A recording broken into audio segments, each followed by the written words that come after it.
జగిత్యాల పట్టణంలోని కళాచివాడలో అంబేద్కర్ విగ్రహం దుండగులు తొలగించారు అని తెలుసుకున్న మాజీ మంత్రి జీవన్ రెడ్డి తిరిగి ప్రతిష్ఠాపించిన అంబేద్కర్ విగ్రహానికి ప్రాంత ప్రజలతో కలిసి అంబేద్కర్ విగ్రహానికి పూలమాల వేసి నివాళులర్పించారు తాటిపర్తి జీవన్ రెడ్డి. ఈ సందర్భంగా జీవన్ రెడ్డి మాట్లాడుతూ దేశ విదేశాల్లో భారతదేశ ఖ్యాతి విస్తరిస్తుందంటే దానికి కారణం అంబేద్కర్ అని, ఆయన రచించిన రాజ్యాంగమని అన్నారు. అటువంటి రాజ్యాంగ నిర్మాత డాక్టర్ బాబాసాహెబ్ అంబేద్కర్ విగ్రహాన్ని దుండగులు ఎవరైతే తొలగించారో అట్టి చర్యను తీవ్రంగా పరిగణించాలని అన్నారు. అంబేద్కర్ విగ్రహాన్ని తొలగించడం అనేది భారత జాతిని అగౌరవపరిచినట్లు అవుతుందని అన్నారు. ఈ విషయం కేవలం కులానికో మతానికో చెందినటువంటి అంశం కాదని యావత్ భారత్ జాతిగా చెందిన అంశమని ఆయన అన్నారు.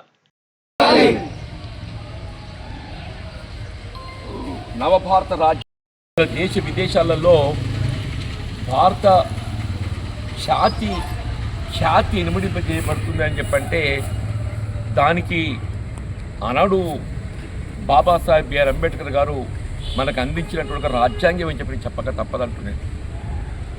అటువంటి రాజ్యాంగ నిర్మాత బాబాసాహెబ్ బిఆర్ అంబేద్కర్ గారి యొక్క విగ్రహాన్ని మన దుండగులు తొలగింప చేయడం అనేది దాన్ని తీవ్ర నేరంగా పరిగణించాలని చెప్పంటారు. వీళ్ళ బాబాసాహెబ్ బిఆర్ అంబేద్కర్ గారి విగ్రహాన్ని తొలగించడం అని చెప్పంటే ఇది భారత జాతిని అగౌరవపరచడం అని చెప్పంటారు. ఇది భారత జాతిని అగౌరవపరచడం అని చెప్పంటారు. ఇది కేవలం ఒక కులానికి ఒక మతానికి చెందినటువంటి అంశం కాదు. యావత్ భారత జాతి చెందినటువంటి అంశం. నాకు తెలిసి బాబాసాహెబ్ బిఆర్ అంబేద్కర్ గారి ఒక విగ్రహం ఇక్కడ దశాబ్దాల కాలంకి వెళ్ళి ఏర్పాటు చేయబడి ఉన్నది. ప్రతి 14th మనం ఏప్రిల్ ఏదైతుందో జయంతి ఉత్సవాలు కూడా ఇక్కడ మనం నిర్వహణ చేసుకుంటామని చెప్పండి. మరి అటువంటి ఒక బాబాసాహెబ్ బిఆర్ అంబేద్కర్ గారి యొక్క విగ్రహం కేవలం ఇవాళ ఈ స్థలాన్ని కాజేయాలనేటువంటి ఒక కుట్రపూరితమైనటువంటి ఒక దుర్బుద్ధితో, అంటే నిజంగా కూడా దోషులు వారు ఎంత నేరపూరితమైనటువంటి ఆలోచన కలిగి ఉంటారో ఆలోచించాలని చెప్పండి. అలా బాబాసాహెబ్ బిఆర్ అంబేద్కర్ గారి యొక్క విగ్రహాన్ని తొలగింపజేసేటువంటి ఒక ప్రయత్నం చేసిందని చెప్పంటే అసలు మొత్తం ఇవాళ భారత శిక్షా స్మృతి లోపల ఏదైతుందో ఇంతకంటే పెద్ద నేరం ఉండదని చెప్పంటుంది. భారత నేర శిక్షా స్మృతిలో ఏదైతున్నదో ఇంతకంటే పెద్ద నేరం ఉండదు అని చెప్పంటుంది. నాకు ఉదయం తెలియగానే ఏదైతుందో నేను నిజంగానే ఆశ్చర్యపడి నాకు అంటే ఈ కళాశివాడతో నాకు ఉన్నట్టు అనుబంధం తెలియదు, మీకు అందరికి తెలియదు కాదు. నా ప్రజా జీవితం 4 దశాబ్దాలు గడుస్తున్నది. 4 దశాబ్దాలకి వెళ్ళి ఏదైతుందో ఇలా రాజకీయాలకు సంబంధం లేకుండా రాజకీయాలకు అతీతంగా ఈ ప్రాంతంతో నాకు అనుబంధం ముడివేసుకుని ఉందని చెప్పంటాను.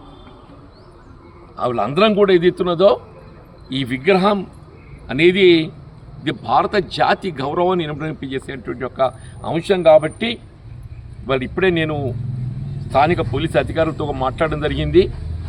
దీనికి బాధ్యులైనటువంటి ఒక దోషులు వారి వెనుక ఎవరు ఉన్నది కూడా ప్రధానమని చెప్పంటున్నారు. ఏమైపోయిందంటే ఈ నేరస్తులు వాళ్ళు తెరపైకి రాకుండా ఇవాళ కేవలం ఏదైతుందో అంశానికి సంబంధం లేని వారిని లోపరుచుకొని వాళ్ళతోని ఈ నేరం చేయించే ప్రయత్నం చేస్తున్నారు.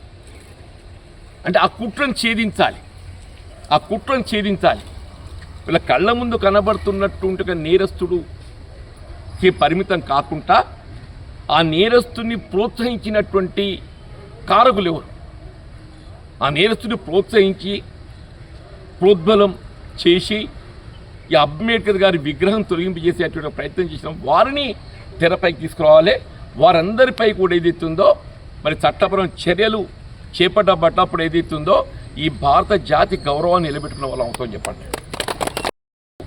సరే, నేను మొదటికెళ్ళి కూడా మీతో ఉన్నటువంటి వాడిని, అది కాకుండా నాకు ఉన్నటువంటి ఒక అనుభవం, చట్టపరంగా ఉన్నటువంటి అవగాహన, ఇలా బాబాసాహెబ్ బిఆర్ అంబేద్కర్ గారి యొక్క ఆలోచన విధానంతో ఏదైతుందో మనం ముందు పోతున్నటువంటి వాళ్ళు మనందరం చెప్పంటున్నాం. వారి యొక్క ఆలోచన విధానంతో వల్ల ఈ దేశ ఐక్యత, దేశ సమగ్రతతో పాటుగా వీళ్ళ దేశంలో అమలు చేయబడుతున్నటువంటి యొక్క ఏ సంక్షేమ కార్యక్రమం కానీ ఏ అభివృద్ధి కార్యక్రమం కానీ అన్నింటికి మూలం ఏదైతుందో మరి ఆ భారత రాజ్యాంగ నిర్మాత బాబాసాహెబ్ బిఆర్ అంబేద్కర్ గారు. తెలంగాణ రాష్ట్రం ఏర్పాటు కాబడ్డదంటే కూడా ఏదైతుందో వాళ్ళు ఆర్టికల్ 3(4)లో అంశాన్ని పొందుపరచడంతోనే ఇవాళ తెలంగాణ రాష్ట్రం ఏర్పాటు కాబడ్డని చెప్పండి. ఇది కేవలం ఒక నిమ్న వర్గాలకే సంబంధించింది అనేది కాకుండా నిమ్న వర్గాలతో పాటుగా బలహీన వర్గాలు ఉన్నత వర్గాలు అందరికీ కూడా సంబంధించిన అంశం అని చెప్పండి. మహిళలు ఆడబిడ్డలు అని చెప్పంటుండే, అల్పసంఖ్యాక వర్గాలని చెప్పంటుండే. కాబట్టి మరొకసారి స్థానిక పోలీసు అధికారులకి నేను రిపీటెడ్గా విజ్ఞప్తి చేస్తున్నాను. దీనికి సంబంధించిన దోషులు తెర ముందు కనబడే వాళ్ళే కాకుండా ఆ తెర వెనుకున్న దోషులను మరి విచారణ చేసి వాళ్లకు శిక్ష పడాలని చెప్పండి. ఇప్పుడు తెర ముందు కనబడి దీని విఘ్నం తొలగింపు కారకులు ఏదైతుందో కేవలం నిమిత్తం మాత్రం, వాళ్ళ నిమిత్తం మాత్రం, వాళ్ళ వెనుకే ప్రోత్సహించినటువంటి వాళ్ళు ప్రధానమని చెప్పండి. వాళ్ళని తెర ముందు పట్టుకొచ్చి ఇది మీరు వెంటనే చర్య చేపట్టాలి, మరి లేకుంటే ఇది తీవ్ర ఉద్యమం దాల్చేటువంటి ఒక పరిస్థితి కూడా ఉత్పన్నమవుతుందని చెప్పండి.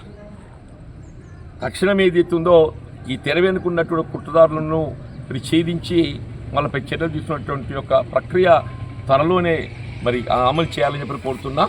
అప్పుడు మాత్రం ఏదైతుందో యావత్ భారత జాతి జగిత్యాల ప్రాంతం అంతా కూడా ఏదైతుందో కొంత తృప్తి, అదర్వైజ్ ఏదైతుందో ఇది ఆగేది కాదని చెప్పని కూడా నేను హెచ్చరిస్తున్నాను.